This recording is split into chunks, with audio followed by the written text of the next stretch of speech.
It's Sunday, SOG Sunday, everybody. This is SOG Sunday. This is my agenda for the day. I'm fixing to head out. I'm going to grab some rope and head over to Lowe's and load up my truck for supplies for work. Yep, a little bit of work time.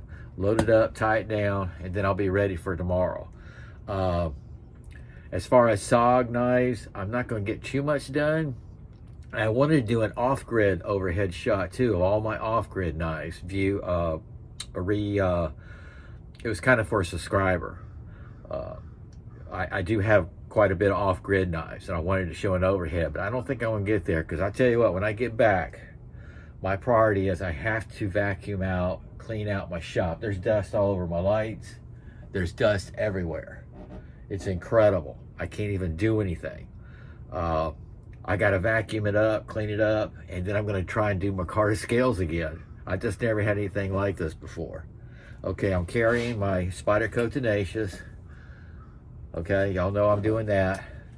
It's gonna be very light because I'm gonna be loading up crap in the truck at Lowe's. You know, I always go back the next day and tweak what I worked on yesterday. This is the Ned Foss, just unsnapped. It works great. If you notice, I darkened the handle just a little bit, and all I did was, it's still gonna get darker for me using. I still got my grip. It's still got that canvas, natural, see it? Grip. It's just a little bit darker because this is what I use on my Micarta scales also. I use this on leather sheaths. I use it on stacked leather handles. And also my Micarta. So this is complete. My screws are a little raised, but I'm not concerned about it.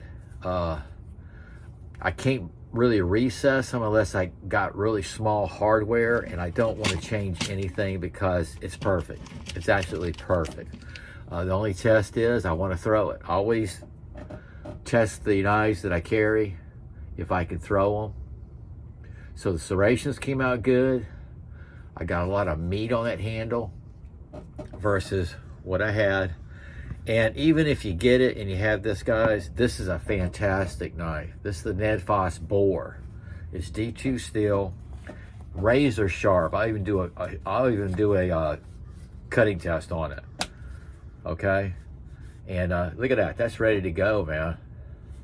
I love it. I'm gonna test it tomorrow probably at work, and we'll see what happens with that. I want to clean this up. Man, I just love this. This is history. I got this for 15 bucks yesterday at the thrift store. This is a U.S. Pocket knife, utility knife, U.S. Army, 1971, the Vietnam era. Yep, picked that up. That was one heck of a score yesterday. And all I got to do is clean it up and keep it in my collection. Awesome. So I got to do that. That's back here. Now, I did decide on which ones I'm going to do the camo. I got the slabs right here. That's camo Micarta. And I decided I am going to do it on this one right here.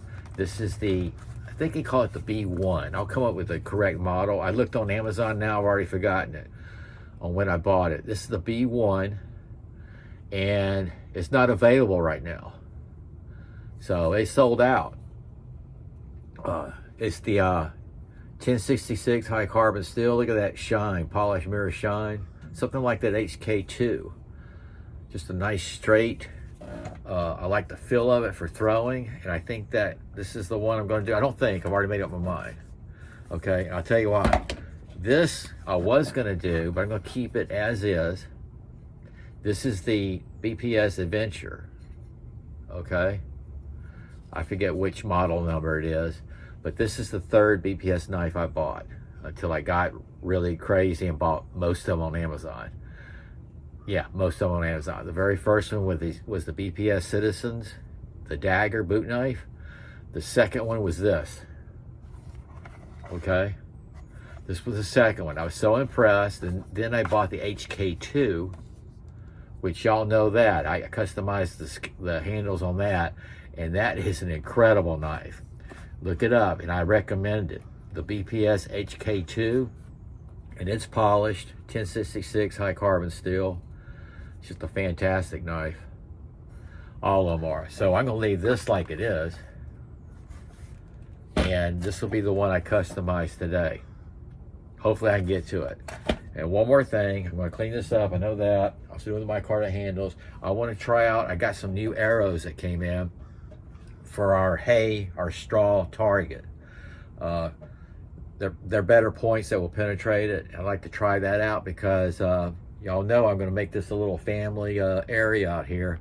The granddaughter likes doing the bow and arrow. My wife likes doing the bow and arrow. They got the blunt tips, which is great for box targets or foam core. So I bought the straw, the round straw target to hang on the my throwing board. It was really cool. It hangs there, but those don't penetrate the straw. And I couldn't change the tips out on them like you can. So I bought some. You can change the tips out, but they have the tips supposedly for that target. So I'm gonna give that a little shot, try it out. I got a lot I gotta try to do. I do have to try and throw a SOG knife for you guys. I do need to show a couple of SOGs. I was gonna do an overhead shot of the grid knives, off-grid knives. Per subscriber, he mentioned he'd like to see that I posted an off-grid knife, that baby rhino. And I told him I have quite a bit of off-grid knives. I do. They're fantastic knives. I was gonna do an off-grid overhead view. It's non-SOG, but that's what I do sometimes. So this might not be so much of a SOG Sunday, but right now I need to grab some rope and shut the lights off, and I'm gonna keep this aerated until I get back, and I'll get started. And I'm really pleased on this, I really am. I'll probably carry that today. Yep, give it a shot and throw it. Okay, y'all take care, have a good Sunday, and SOG out.